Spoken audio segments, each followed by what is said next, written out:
Hello dears, once again I am front of you. तो अभी हमने प्रेजेंट इंडेफिनिट पढ़ा था, अब हम पास्ट इंडेफिनिट पढ़ेंगे। तो देखिए, पास्ट इंडेफिनिट सेंटेंस जो है उसकी पहचान है था, थी, थे। इसकी पहचान जो है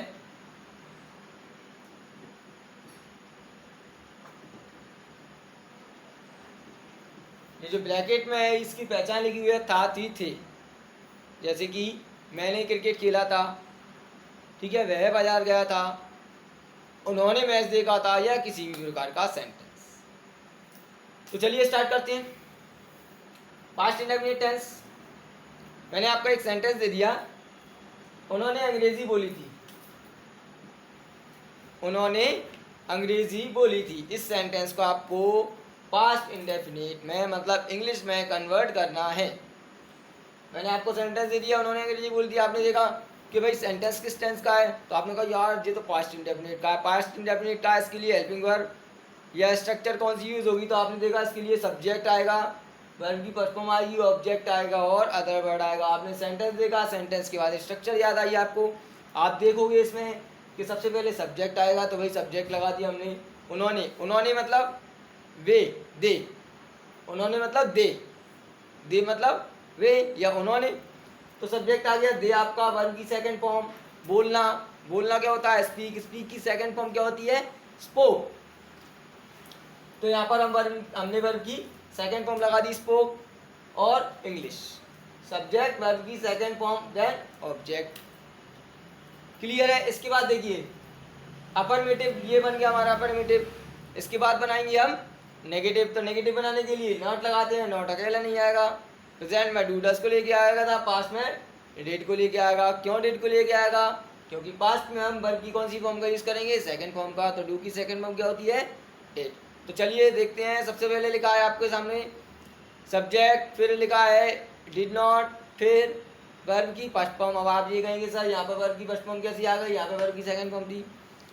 यहाँ पर वर्ब की फर्स्ट फॉर्म से सेकंड फॉर्म से फर्स्ट फॉर्म को कन्वर्ट इसलिए कर दिया क्योंकि जब डिड आ जाएगा तो वर्ब में सेकंड फॉर्म नहीं लगाएंगे, वर्ब की फर्स्ट फॉर्म आ गई, क्योंकि दो बार हम सेकंड फॉर्म का यूज नहीं कर सकते।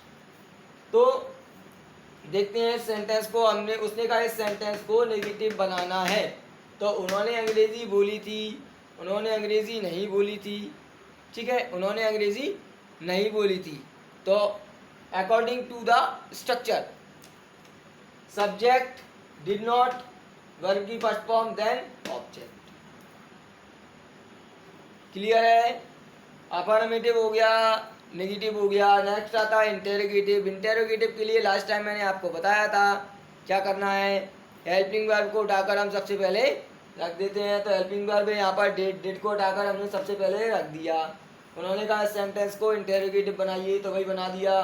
क्या उन्होंने अंग्रेजी बोली थी, तो हिंदी नहीं देखेंगे हम देखेंगे स्ट्रक्चर। तो देखिए स्ट्रक्चर क्या कह रही है, सबसे पहले डिड आएगा। स्ट्रक्चर ये कह रही है कि भाई सबसे पहले क्या आएगा, डिड आएगा, तो हमने डिड लगा दिया। फिर उसके बाद सब्जेक्ट आएगा, वही सब्जेक्ट लगा दिया। उसके बाद वर्ब की फर्स्ट फॉर्म आएगी, फर्स्ट फॉर्म लगा दी। उसके बाद ऑब्जेक्ट आएगा, ऑब्जेक्ट लगा दिया, और क्वेश्चन मार्क लगा दिया लास्ट में। ये बन गया आपका इंटेरोगेटिव सेंटेंस। उसके बाद अब हम बनाते हैं इंटेरोगेटिव प्लस नेगेटिव। तो देखिए डिड, सब्जेक्ट, नॉट, वर्ब की फर्स्ट फॉर्म और ऑब्जेक्ट। स्ट्रक्चर देखेंगे, सेंटेंस बन जाएगा। क्या उन्होंने अंग्रेजी नहीं बोली थी, did they not speak English. Clear.